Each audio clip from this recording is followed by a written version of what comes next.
Rumah besar itu sunyi. Terlalu sunyi untuk jam 11 malam, di mana biasanya Doni akan sibuk dengan layar ponselnya, tertawa kecil, atau mengumpat keras. Malam ini Doni duduk di sofa ruang tengah. Punggungnya kaku, matanya menatap kosong ke dinding marmer di depannya. Ia baru pulang dari sesi investasi terakhir. Lalu pintu kamar utama terbuka. Risa keluar. Langkahnya pelan, tapi setiap langkah itu membawa udara dingin. Risa mengenakan piyama sutra mahalnya, rambutnya diikat longgar. Di tangannya ia memegang sebuah buku tabungan biru kecil. Buku tabungan khusus, dana darurat. "Doni?" Suara Risa datar. Terlalu datar. Itu suara yang lebih menakutkan daripada teriakan histeris. Doni menelan ludah. Ia mencoba tersenyum. Senyum basa-basi yang selalu ia pakai saat ketahuan memesan makanan mahal tanpa izin. "Oh, sayang, sudah tidur?" Doni berdiri, mencoba mendekat. Risa mengangkat tangan. "Jangan bergerak." Doni terhenti. Risa berjalan mendekat, berhenti tepat di hadapan suaminya. Ia mencondongkan buku tabungan itu. Ini buku tabungan dana susu Kenzo, dana pendidikan daruratnya. Doni menggaruk tengkuknya. "Iya, aku tahu. Kenapa, Riz?" "Kenapa?" Risa tertawa sinis. Tawa itu tidak mencapai matanya. "Aku baru saja cek saldo Doni. Saldo yang seharusnya 50 juta rupiah. Saldo yang seharusnya aman, tidak disentuh, kecuali jika Kenzo butuh operasi mendadak." Napas Doni tertahan. "Tebak berapa saldonya sekarang, Doni?" Risa memejamkan mata sejenak, menahan amarah yang terasa seperti cairan kimia mendidih. "Tebak." "Riz, dengar dulu." Doni mulai merengek. "Aku bisa jelaskan." 300.000 rupiah. Risa memotongnya tajam. 300.000 rupiah, Doni. Saldo yang bahkan tidak cukup untuk membeli 1 kaleng susu formula premium Kenzo. Keheningan kembali menusuk. Doni tahu, ini bukan sekedar uang. Ini adalah kepercayaan yang telah ia hancurkan berulang kali. "Aku tahu apa yang kamu pikirkan," kata Risa. Suaranya naik 1 oktav. "Slot. Kamu pasti menghabiskan 50 juta itu di slot sialanmu lagi kan? Mencoba mengejar ketalahan yang sudah ratusan juta." "Bukan," Doni membentak. Ini adalah pertama kalinya ia membentak Risa dalam konfrontasi keuangan mereka. "Aku bersumpah, ini bukan slot." Risa menatapnya. Alisnya terangkat tak percaya. "Lalu apa? Bandar togel? Adu ayam di belakang kompleks? Jangan buat aku muak, Doni." "Aku serius. Aku memasukkannya. Aku menginvestasikannya." Risa tergelak. Kali ini, tawa itu benar-benar terdengar gila. "Investasi? Kamu? Kamu bahkan tidak bisa membedakan saham dan sayur, Doni. Terakhir kali kamu bilang investasi, itu adalah membeli koin meme yang harganya turun 99% dalam semalam." "Kali ini berbeda." Doni meraih lengan Risa, tapi Risa menariknya cepat. "Berbeda bagaimana? Apa yang membuatmu berani mengambil uang anak kita? Uang terakhir yang kita punya di laci darurat itu." Risa menunjuk ke laci di samping tempat tidur. "Itu uang yang kita sepakati tidak boleh disentuh, bahkan jika kita bangkrut sekalipun." "Aku tahu, Riz. Aku tahu batasannya." Doni merosot kembali ke sofa. Wajahnya pucat pasi. "Tapi aku butuh cepat. Aku harus melipat gandakannya, Riz. Cepat." "Untuk apa? Untuk membeli mobil sport yang kamu impikan? Atau membayar utang rentenir bodohmu yang lain?" "Aku melakukannya demi kita." Risa melipat tangan di dada. "Demi kita? 50 juta lenyap dalam 2 hari demi kita? Itu namanya bunuh diri finansial, Doni. Bukan demi kita." "Dengar, aku sedang mencoba skema baru. Namanya Global Profit Trading. Mereka menjanjikan return 50% dalam seminggu. Aku hanya perlu menunggu sebentar dan kita akan dapat 75 juta. Kita bisa mengganti uang Kenzo, bahkan melebihi itu." Risa mendengus panjang. "Global Profit Trading? Itu scam, Doni. Bodoh. Itu investasi bodong. Kamu ditipu, Doni. Kamu baru saja memberikan 50 juta kita ke penipu di internet." "Tidak, ini legal. Aku sudah melihat testimoninya. Mereka punya kantor di luar negeri. Ini mata uang kripto yang dijamin keuntungan." "Stop omong kosongmu." Risa memukul meja kaca di sampingnya, membuat gelas air bergetar. "Aku CEO di perusahaan properti besar, Doni. Aku tahu bagaimana uang bekerja, dan aku tahu bagaimana penipuan bekerja. Kamu baru saja kehilangan tabungan anak kita untuk janji palsu." Air mata Risa mulai menggenang, bukan karena sedih, tapi karena kemarahan murni. "Kamu adalah beban, Doni. Beban yang tidak tahu diri." Kalimat itu menusuk Doni lebih dalam daripada tuduhan judi. "Aku sudah tutup mata saat kamu menghabiskan gajimu sendiri untuk hal-hal konyol. Aku sudah memaklumi saat kamu menggunakan kartu kredit perusahaan untuk kebutuhan mendesak yang ternyata adalah PS5 baru. Tapi ini uang Kenzo, anak kita." Risa menarik nafas berat. "Kita akan bercerai." Doni terkesiap. "Riz, jangan bercanda." "Aku tidak bercanda." Risa menatapnya tajam. "Aku sudah selesai. Aku tidak bisa hidup dengan pria yang melihat anak kecilnya kelaparan hanya karena dia ingin cepat kaya tanpa kerja keras. Besok aku akan menghubungi pengacara. Tapi aku akan menjual semua aset yang terdaftar atas namamu. Mobil yang kamu banggakan itu akan hilang. Aku akan pastikan kamu tidak mendapatkan sepeser pun tunjangan. Aku yang menghidupi rumah ini, Doni. Aku yang membayar cicilan. Aku yang membeli makanan. Kamu hanya penunggu rumah yang gagal. Kamu tidak bisa melakukan itu. Doni melompat berdiri, matanya memerah. Aku ini suamimu. Suami macam apa kamu? Suami yang mencuri dari putranya sendiri. Tidak, Doni. Kamu adalah parasit, dan aku akan membuang parasit itu. Risa berjalan ke rak buku, mengambil ponselnya. Ia mendial nomor. Halo Rudi, maaf mengganggu malam-malam. Bisa kita ketemu besok pagi. Urusan perceraian dan pugatan. Risa sengaja berbicara keras, memastikan Doni mendengarnya. Doni merasa dunia runtuh. Perceraian, ia akan kehilangan Kenzo. Ia akan kehilangan kemewahan ini. Semua karena 50 juta sialan itu yang ia coba lipat gandakan. Risa, aku mohon, beri aku waktu 3 hari. Aku akan tarik uangnya. Aku akan kembalikan 50 juta itu. Bahkan aku akan tambahkan 10 juta lagi. Risa menutup telepon, menatap Doni dengan tatapan jijik. Waktu. Kamu pikir aku ini bank yang bisa kamu minta perpanjangan tenor? Aku bukan lagi Risa yang bodoh, Doni. Aku sudah lelah. Ini salahmu juga. Doni tiba-tiba berteriak. Ia tak bisa menahan diri lagi. Rasa terdesak membuat ia lupa diri. Kamu yang membuatku tertekan. Risa diam. Matanya menyipit. Apa maksudmu?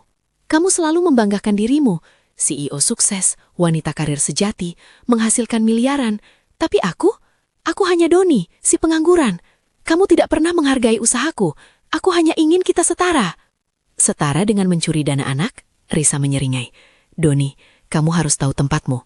Kamu tidak akan pernah setara denganku. Karena kamu pengecut dan pecundang. Aku bukan pecundang. Aku melakukan ini karena aku tahu rahasiamu, Risa. Seketika, Risa membeku. Ekspresi dinginnya retak. Rahasia apa? Suaranya kini lebih rendah. Lebih berbahaya. Rahasia yang kamu sembunyikan di balik semua kesuksesanmu itu. Doni tertawa kahit. Ia merasa ada dorongan adrenalin yang mendadak memberinya kekuatan. Kamu selalu memamerkan mobil mewah, rumah ini, liburan ke Eropa. Tapi kamu lupa Doni ini tidak bodoh sepenuhnya. Risa melangkah mendekat. Katakan, aku tahu mengapa kamu selalu sangat ketat dengan uang, Risa. Bukan karena kamu hemat, tapi karena kamu sedang sekarat menutupi lubang. Risa menggeleng. Kamu mengigau. Minggir. Utang, Risa. Utang 3 miliar. Utang perusahaan. Yang entah bagaimana, entah kenapa, kamu tanda tangani sebagai penjamin pribadi. Proyek apartemen senja itu gagal total. Dan sekarang bank mengejarmu. Risa tidak menjawab. Wajahnya berubah total. Pucat pasi. Bibirnya bergetar. Aku menemukannya. Aku menemukannya seminggu yang lalu saat kamu menyuruhku mencari berkas pajak di lemari besi. Doni melanjutkan. Suaranya penuh kemenangan yang menyedihkan. Aku menemukan surat peringatan dari Bank Mandala. Itu bukan utang perusahaan biasa, Riz. Itu utang yang akan menghancurkan kita berdua. Tutup mulutmu, Risa meraung. Ia bergegas maju, mencoba membekap Doni. Doni menghindar. Aku mencoba menyelamatkan kita. Kamu pikir aku mau berjudi? Aku putus asa. Aku butuh puluhan juta secepatnya hanya untuk menutupi bunga bank yang terus mencekikmu. Aku lihat wajahmu, Risa. Aku tahu kamu tidak tidur. Aku melakukan investasi bodong itu bukan untuk membeli mainan, tapi untuk membayar lubang utang 3M-mu. Risa terhuyung mundur. Keangkuhannya hilang total. Kamu seharusnya memberitahuku, Doni. Aku bisa mengurusnya, lirih Risa. Mengurusnya bagaimana? Dengan gajimu yang sudah habis untuk cicilan rumah ini. Kamu sudah menjual sahammu secara diam-diam. Aku melihat laporan keuanganmu yang terpisah, Risa. Kamu sedang dalam bahaya besar. Doni berjalan ke meja kerja Risa di sudut ruangan. Ia mengobrak-abrik tumpukan berkas yang selalu dilarang Risa sentuh. Kamu bilang aku pengkhianat karena 50 juta. Lalu ini apa, Risa? Doni menarik sebuah amplop coklat tebal dari laci terkunci. Jangan buka itu. Risa berteriak, berlari ke arahnya. Doni merobek amplop itu, mengeluarkan beberapa lembar dokumen legal tebal yang dicap merah. Dia membaca cepat judulnya. Perjanjian jual beli properti dengan harga 7 miliar rupiah. Doni membaca alamat di dokumen itu. Napasnya berhenti. Ini adalah rumah kita, Risa. Rumah yang kita tinggali sekarang. Doni mendongak, matanya melebar tak percaya, menatap Risa yang kini hanya berdiri membisu, air mata mengalir deras. Kamu menjual rumah ini, Risa. Kamu menjual rumah kita, diam-diam, tanpa sepengetahuanku. Risa menggigit bibir, kepalanya tertunduk, hanya mampu menjawab dengan isakan kecil, pengakuan yang menyayat hati. Doni menjatuhkan dokumen itu. Itu bukan sekadar perceraian, itu pengkhianatan total. Tapi kenapa? Untuk apa uang 7 miliar ini? Doni berlutut, mencoba mengambil napas. Tangannya menyentuh sesuatu yang jatuh dari sela-sela berkas jual beli properti itu. Sebuah kartu nama. Kartu nama yang tebal dan elegan. Doni membalik kartu itu, membaca nama di sana. PT Cakrawala Prima Mandiri, Risa Adiwijaya, CEO dan pemilik saham utama. Doni menatap kartu nama itu, lalu menatap Risa. Kamu menjual rumah kita seharga 7 miliar untuk membeli perusahaan sendiri, sementara kamu membiarkanku panik dengan utang 3 emo dan menyalahkanku karena judi bodoh. Pukulan itu telak. Doni tidak kehilangan uangnya karena slot. Ia kehilangan semuanya karena ambisi raksasa sang istri yang telah merencanakan jalan keluar total, menjual suami dan rumahnya demi sebuah tahta baru. Risa mengangkat wajahnya. Tidak ada lagi kepanikan, hanya kelegaan yang mengerikan. Maaf Doni, aku butuh modal besar dan aku tidak punya waktu untuk drama perceraian yang panjang. Besok, rumah ini akan resmi berpindah tangan dan uang 7 miliar itu sudah menjadi saham di tanganku. Risa berjalan melewati Doni, kembali ke kamar, meninggalkan Doni yang masih berlutut di atas lantai marmer, memegang kartu nama dan dokumen penjualan rumah. Doni menyadari, ini bukan lagi soal judi atau utang. Ini adalah permainan besar yang sedang dimainkan Risa, dan Doni baru saja menjadi pion yang dikorbankan. Tiba-tiba, ponsel Doni berdering, notifikasi dari aplikasi trading bodongnya. Ia membukanya, sebuah pesan pop-up muncul di layar, di tengah kegelapan malam itu. Akun ditangguhkan, semua dana investasi telah ditarik, terima kasih telah menggunakan layanan kami. Uang 50 juta itu benar-benar lenyap, dan Doni baru sadar, itu adalah harga dirinya. Doni mencengkram kartu nama Risa hingga nyaris robek. Aku tidak akan membiarkanmu menang semudah ini, Risa. Ia tahu apa yang harus ia lakukan. Jika Risa bisa bermain kotor dengan menjual rumah diam-diam, Doni harus mencari jalan keluar yang lebih ekstrim. Dia harus mengambil kembali Kenzo. Dan satu-satunya cara adalah menemukan kelemahan di kekaisaran baru Risa. Ia melihat dokumen jual beli yang dijatuhkan Risa. Ada nama bank yang tertera jelas sebagai pemberi kredit korporasi baru. Bank Mandala. Bank yang sama yang mengejar utang 3M Risa. Kenapa Risa bisa mendapatkan pinjaman sebesar itu untuk membeli perusahaan jika dia masih terlilit utang besar pada bank yang sama? Doni menyadari ada satu rahasia lagi yang jauh lebih gelap yang Risa sembunyikan, dan rahasia itu harus ia bongkar untuk menyelamatkan dirinya. Doni bangkit. Ia mengambil kunci mobilnya. Ia tidak akan tidur malam ini. Ia harus mencari tahu siapa sebenarnya Risa Adiwijaya, CEO baru itu. Bersambung ke part 2. Plak! Suara tamparan itu memenuhi ruang tamu yang sunyi. Lia tidak peduli jika Rio terluka. Hatinya jauh lebih hancur. Rio memegang pipinya. Matanya tidak memancarkan amarah, tapi keterkejutan yang dalam. Kau keterlaluan, Lia, kata Rio pelan. Keterlaluan? Lia tertawa sinis. Air matanya menetes, bercampur dengan kemarahan yang membara. Aku yang keterlaluan? Kau habiskan uang susu anak kita. Itu dana darurat, Rio. Demi slot bodohmu itu. Aku tidak main slot. Rio berteriak balik. Dengar aku dulu. Aku sudah terlalu sering mendengarkan kebohonganmu. Leo mendorong tubuh Rio mundur. Kau tahu apa yang kulakukan hari ini? Aku mau lapor polisi. Aku mau jual semua yang ada di rumah ini hanya untuk menutupi hutangmu dan memastikan anak kita makan besok. Rio menggeleng kuat. Matanya menunjukkan penyesalan yang mendalam. Uang itu hilang, iya. Tapi bukan di slot. Rio menelan ludah. Aku mencoba melipat gandakannya. Lia terdiam. Ia menatap Rio dari ujung kaki hingga ujung kepala. Mencari tanda-tanda kebohongan. Melipat gandakannya? Jadi kau bertaruh di meja judi lain? Forex? Binary? Lia mengepalkan tangan. Kau pikir kau Warren Buffett, ha? Kau pikir semudah itu melipat gandakan dana dalam sehari? Aku tahu itu bodoh. Rio mengakui. Nada suaranya penuh frustrasi. Tapi aku tidak punya pilihan. Tidak punya pilihan? Kau selalu punya pilihan, Rio. Pilihan untuk bekerja jujur. Pilihan untuk tidak serakah. Aku serakah? Atau aku hanya mencoba menolongmu, Lia? Pertanyaan itu menohok telak. Lia mendadak merasa dingin. Apa maksudmu? Tanyanya. Suaranya tercekat. Rio mengambil napas panjang. Ia sudah siap. Meski ia tahu pengakuannya ini akan menghancurkan segalanya. Aku tahu semua tentang hutangmu. Wajah Lia pucat pasi. Semua darah seolah ditarik dari kepalanya. Hutang apa? Lia mencoba berlaga bingung. Jangan bohong lagi, Lia. Aku menemukan dokumennya. 2 bulan lalu. Di laci mega kerjamu. Rio berjalan ke dapur, mengambil air mineral, dan meneguknya cepat. Ia kembali berdiri di hadapan Lia, kini dengan mata yang lebih tajam. Pinjaman bank. Atas namamu. Jaminan sertifikat rumah ini. Jumlahnya 2 miliar rupiah. Ruangan itu hening total. Hanya suara napas Lia yang memburu yang terdengar. Lia menunduk. Tiba-tiba semua kekuatan untuk marah seolah hilang. Keberaniannya, yang tadi dipenuhi rasa terhianati, kini berganti rasa bersalah yang menusuk. Jadi, kau tahu? Lia berbisik. Tentu saja aku tahu. Rio meninggikan suaranya lagi. 2 miliar, Lia. Kau bilang kita stabil. Kau bilang semua usahamu lancar. Tapi kenapa ada utang sebesar ini yang disembunyikan? Lia mengangkat wajahnya. Matanya merah. Bukan lagi karena marah pada Rio, tapi karena malu dan tertekan. Itu utang bisnis. Itu utang modal awal perusahaan yang gagal 5 tahun lalu. Aku sedang mencicilnya. Aku tidak mau membebanimu. Membebaniku? Kau pikir menyembunyikan bom waktu itu tidak membebaniku? Rio menatap mata Lia.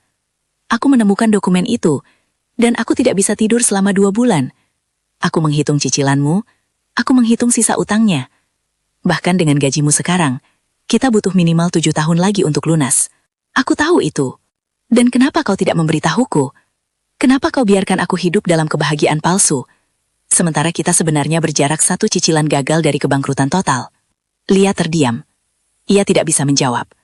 Dia memang egois. Dia terlalu bangga untuk mengakui kegagalannya di masa lalu. Aku panik, Lia. Aku panik setiap kali melihat anak kita. Aku membayangkan jika sesuatu terjadi padamu, dan bank mengambil rumah ini. Kita akan tinggal di mana? Rio mengusap wajahnya kasar. Uang susu anak itu.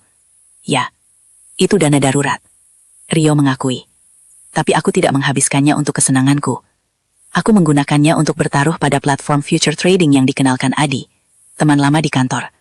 Dia bilang itu aman. Dia bilang bisa 100% untung dalam seminggu. Aku hanya mencoba melipat gandakan dana itu untuk menutupi cicilan yang harus segera kau bayar bulan ini. Jadi, kau mencoba judi dalam wujud lain. Lia bergumam pahit. Aku mencoba mencari jalan keluar cepat, karena kau tidak memberiku kesempatan untuk mencari jalan keluar bersama. Rio membela diri. Aku tahu itu tindakan gila, tapi aku didorong rasa putus asa. Dan ternyata, Adi itu scammer. Itu platform bodong. Semua uangku hilang dalam semalam. Dana susu anak, semua yang ada di deposito, lenyap. Rio menundukkan kepalanya. Rasa bersalah menghimpitnya. Aku minta maaf. Aku tahu aku bodoh. Aku memang seharusnya jujur soal apa yang kutemukan. Tapi aku berpikir, jika aku berhasil, kau tidak perlu tahu. Kau akan melihat rekening lunas, dan kita bahagia. Lia bersandar di dinding. Dia mencoba mencerna segalanya. Suaminya bukan gila slot, tapi gila karena tekanan hutangnya. Suaminya bukan pengkhianat karena keserakahan, tapi pengkhianat karena kebodohan dan kepanikan. Keduanya ternyata sama-sama menaruh beban rumah tangga di pundak sendiri dan menyembunyikannya dari pasangan. Jadi, kau mencuri uang anak, kau berinvestasi bodong, dan kau kehilangan semuanya. Lia menyimpulkan dengan suara datar. Dan kau melakukan itu karena kau panik melihat hutang 2 miliar yang kusembunyikan darimu. Ya, itu intinya. Lia memejamkan mata. Kita adalah pasangan yang paling bodoh di dunia ini. Mungkin kita memang tidak seharusnya bersama, kata Rio. Suaranya bergetar. Aku sudah menghancurkan semua masa depan kita. Silahkan lapor polisi, Lia. Aku pantas mendapatkannya. Lia membuka mata. Dia menatap Rio dengan tatapan yang sulit diartikan. Aku tidak akan melapor polisi, Rio. Rio terkejut. Kenapa? Karena kau terlalu bodoh untuk masuk penjara. Itu saja. Lia menarik napas dalam-dalam. Waktunya membuka kartu. Dia harus mengakhiri drama ini, meski harus memunculkan drama baru. Aku tahu hutang 2 miliar itu adalah kesalahanku. Menjual rumah ini tanpa persetujuanmu, itu juga kesalahanku. Rio menatapnya bingung. Apa maksudmu menjual rumah? Aku sudah menjualnya, Rio. Rio membeku. Kau Kau bercanda? Rumah ini bukan milik kita lagi. Kita harus pindah besok pagi. Kini giliran Rio yang kehilangan kata-kata. Ia melihat sekeliling, pada dinding yang penuh kenangan. Kau benar-benar menjualnya. Kenapa? Untuk apa? Untuk melunasi hutang 2 miliar itu, jawab Lia santai. Lunas? Kau melunasinya hanya dengan uang dari penjualan rumah? Rio menggeleng. Tidak mungkin. Harga rumah ini paling tinggi 1,5 miliar. Kita masih punya sisa cicilan bank. Lia tersenyum tipis. Senyuman penuh rahasia. Aku sudah bilang, aku seorang CEO yang sukses. Tapi aku punya rahasia lain yang tidak kau ketahui. Apalagi, Lia? Rio mulai merasa lelah dengan semua kejutan ini. Aku punya tabungan pribadi, Rio. Tabungan dari gaji dan bonus selama 10 tahun. Itu jumlahnya besar. Sangat besar. Lebih dari cukup untuk menutup hutang 2 miliar itu. Rio menatapnya tidak percaya. Kenapa kau menyembunyikannya? Sama sepertimu menyembunyikan kekhawatiranmu. Sama sepertiku menyembunyikan hutangku. Aku menyiapkan dana itu untuk masa pensiun mendadak. Atau untuk hal besar. Dan kau menggunakannya untuk menutupi hutang bisnismu. Bukan hanya itu. Lia berjalan menuju meja makan dan mengambil sebuah map tebal berwarna merah marun. Dengar baik-baik, Rio. Aku tahu kau mencoba melunasi hutangku. Aku tahu kau panik. Tapi aku sudah mengambil langkah yang lebih ekstrim sebelum kau menyentuh uang susu anak kita. Lia meletakkan map itu di meja. 2 minggu lalu, aku menjual rumah ini secara tunai kepada pembeli yang mendesak. Aku menggunakan 1,5 miliar dari hasil penjualan itu. Ditambah 500 juta dari tabungan pribadiku. Total 2 miliar. Lunas. Semua hutang bank itu selesai. Sertifikat asli sudah kuberikan pada pembeli. Rio terhuyung. Lalu kita tinggal di mana? Kita akan jadi gelandangan, Lia. Belum selesai. Lia menunjuk map merah marun itu. Sisa uang tabunganku setelah melunasi hutang 2 miliar adalah 1,5 miliar rupiah. Rio menatapnya kosong. Lalu, Lia tersenyum lebar. Ingat perusahaan yang membuatku berhutang 2 miliar itu? Perusahaan rintisan yang gagal total 5 tahun lalu? Ya. Ternyata mereka mulai bangkit lagi. Mereka kekurangan dana operasional dan pemilik utamanya sedang sakit. Mereka mau menjual 51% saham perusahaan mereka dengan harga diskon, asalkan dibayar tunai segera. Lia mengambil napas dalam-dalam, menatap mata Rio dengan penuh kemenangan. Aku membeli 51% saham perusahaan itu, dengan uang tabunganku dan sisa uang dari penjualan rumah kita. Rio terdiam. Pikirannya berputar. Hutang lunas, rumah hilang. Tapi Lia, aku tidak hanya melunasi hutang. Aku memutarbalikkan keadaan. Perusahaan yang membuatku gagal, kini 51% milikku. Aku adalah pemegang saham mayoritas. Aku adalah CEO-nya sekarang, Rio. Rio merasakan lantai berputar. Ini bukan lagi drama rumah tangga. Ini adalah sebuah kudeta keuangan. Pukulan telak, gumam Rio. Iya, aku menamparmu dengan kenyataan, Rio. Kata Lia, matanya berkaca-kaca. Aku sudah kehilangan segalanya sekali. Aku tidak mau kehilangan semuanya lagi. Aku membangun ini semua untuk masa depan anak kita. Bahkan ketika kau mencoba menghancurkannya, aku sudah berlari 10 langkah di depan. Rio menunduk. Dia menyadari betapa kecil dan bodohnya tindakannya mencoba mencari untung cepat dari skema bodong, dibandingkan dengan langkah besar yang diambil istrinya. Lia, aku tidak tahu harus berkata apa. Aku benar-benar minta maaf. Aku tidak melihatmu sebagai pasangan yang rapuh, tapi sebagai wanita karir yang kuat. Aku seharusnya percaya padamu. Atau setidaknya, aku seharusnya jujur soal hutang yang kutemukan. Dan aku seharusnya jujur tentang tekanan yang kurasakan selama 5 tahun ini. Balas Lia. Kita sama-sama salah, Rio. Kita sama-sama menganggap pernikahan ini sebagai beban yang harus dipikul sendiri, bukan sebagai tim. Keheningan kembali menyelimuti mereka. Sekarang, apa rencana kita? Tanya Rio. Suaranya pasrah. Kita harus pindah. Dan bagaimana dengan uang susu anak yang hilang karena kebodohanku? Untuk uang susu, anggap itu sudah hilang, kata Lia tegas. Aku akan menanggung kerugian itu. Itu harga yang harus kubayar karena terlalu pandai menyembunyikan masalah. Tapi, aku yang menghilangkannya. Kau bisa menggantinya. Dengan bekerja. Tapi bukan untukku, Rio. Bukan sebagai suami yang tunduk pada CEO istrinya. Lia berjalan mendekat, menyentuh lengan Rio. Kelembutan itu mengejutkan Rio. Perusahaan baruku butuh orang kepercayaan. Orang yang jujur. Meski bodoh dalam berinvestasi. Lia tersenyum tipis. Aku butuh seseorang yang mengelola logistik. Aku tahu kau hebat dalam perencanaan, Rio. Aku butuh manajer operasional yang bisa kupercayai sepenuhnya. Kau menawarkanku pekerjaan? Aku menawarimu kemitraan baru, dalam hidup dan dalam karir. Aku ingin kau terlibat, Rio. Aku ingin kau melihat dari dekat bagaimana uang bekerja, bagaimana membangun bisnis yang jujur, bukan yang instan. Rio menatap Lia. Tawaran itu bukan belas kasihan. Itu adalah jalan keluar. Dan pengakuan bahwa Lia masih percaya pada potensinya. Aku tidak bisa jadi manajer operasional Lia.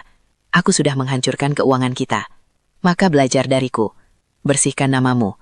Bersihkan kepalamu dari ide cepat kaya. Aku tahu kau bisa melakukannya. Aku butuh kau berdiri di sisiku. Bukan di belakang meja judi slot. Rio mengangguk perlahan. Air matanya menetes. Kali ini, air mata penyesalan sejati. Aku akan bekerja keras. Aku bersumpah tidak akan pernah lagi melakukan hal bodoh seperti itu. Aku akan ganti uang susu anak kita. Dan aku akan membangun perusahaan ini bersamamu. Bagus, kata Lia, menghela napas lega. Sekarang, masalah Adi, si scammer. Rio menceritakan detail tentang platform bodong itu. Uangnya sudah ditarik Adi dan tidak bisa dilacak. Aku sudah mencoba melaporkannya, tapi mereka menghapus semua jejak digital mereka. Dia pintar, kata Rio. Tidak sepintar itu. Lia mengeluarkan ponselnya. Aku sudah memanggil pengacara terbaik yang kukenal. Besok pagi, kita lapor polisi, Rio. Kita lapor atas penipuan investasi. Biar mereka yang urus Adi. Uang itu mungkin hilang, tapi setidaknya pria itu harus mendapat karmanya. Rio merasa lega. Beban rasa bersalah karena membiarkan Adi bebas, seolah terangkat. 3 tahun kemudian. Kamar apartemen minimalis yang mereka tinggali di pusat kota terasa hangat. Lia duduk di sofa, memegang tablet, membaca laporan keuangan.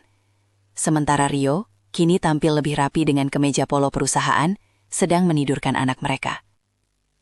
Perusahaan baru itu, yang kini diberi nama Integrasi Sempurna, telah sukses besar.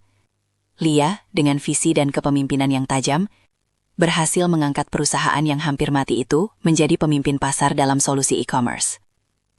Rio tidak lagi memikirkan slot atau investasi bodong. Sebagai manajer logistik dan operasional, ia adalah orang paling sibuk kedua setelah Lia. Ia membuktikan dirinya sebagai manajer yang efisien dan teliti. Rio keluar dari kamar anak, menutup pintu perlahan. Ia duduk di sebelah Lia, memijat bahunya. "Kau masih di kantor?" tanya Rio. "Laporan kuartal terakhir," jawab Lia sambil tersenyum. "Target tercapai, Rio, berkat penghematan biaya logistik yang kau terapkan." "Itu hanya angka, CEO." Rio mencium kening Lia. "Yang penting, kita lunas. Kita damai." Rio memegang tangan Lia.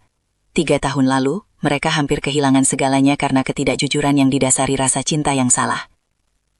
Setelah insiden Adi si scammer, polisi berhasil menangkap jaringannya. Adi sendiri melarikan diri ke luar negeri, namun kasusnya ditutup. Uang mereka memang tidak kembali, tapi setidaknya keadilan ditegakkan. Aku tidak tahu apa yang akan terjadi padaku kalau kau tidak jujur soal perusahaan barumu waktu itu, kata Rio. Dan aku tidak tahu apa yang akan terjadi padaku kalau kau tidak jujur soal hutang yang kau temukan, balas Lia.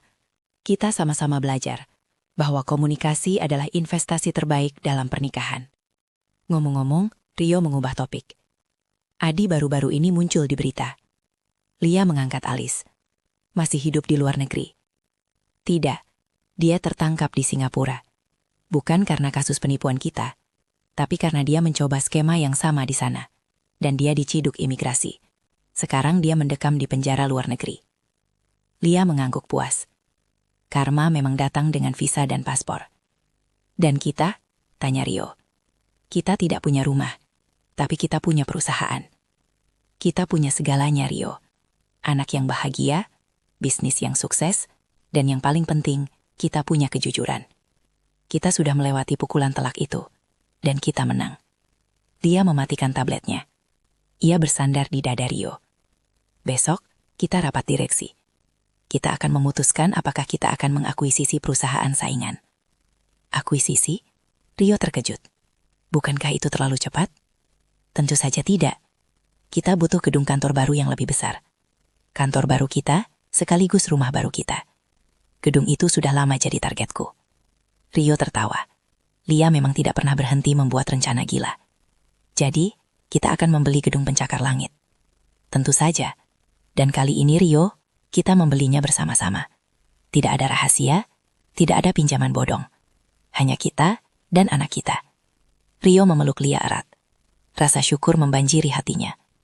Dia tidak menjadi pemenang di meja judi, tapi dia menjadi pemenang dalam hidupnya. Berkat keputusan gila istrinya dan pelajaran pahit dari sebuah pengkhianatan kecil yang menyelamatkan pernikahan mereka dari kehancuran yang lebih besar. Tamat.